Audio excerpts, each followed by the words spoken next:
If you want to make your X account private so only approved followers can see your posts, this video is going to walk you through the exact steps. This is a really useful setting if you want more control over who can view your tweets, who can interact with your content, and how much of your account is visible to the public. So if you've been wondering how to set your Twitter, now X, account to private, you're in the right place.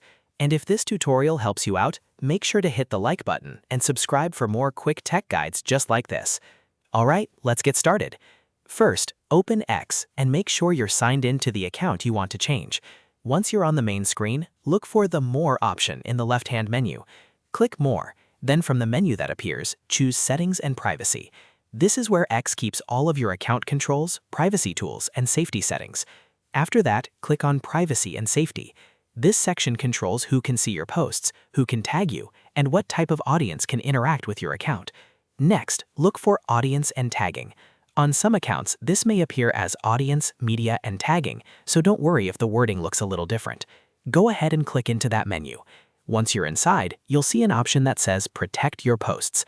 Check the box next to Protect Your Posts. When you turn this on, your posts will no longer be publicly visible. Instead, only your approved followers will be able to see your content.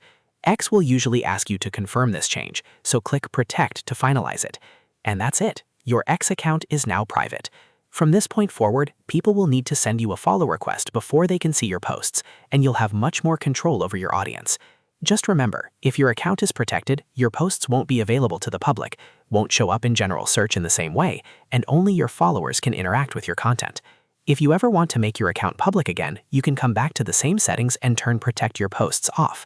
If this video helped you, please give it a like, subscribe to the channel, and turn on notifications so you never miss a simple tutorial like this one. Thanks for watching, and I'll see you in the next video.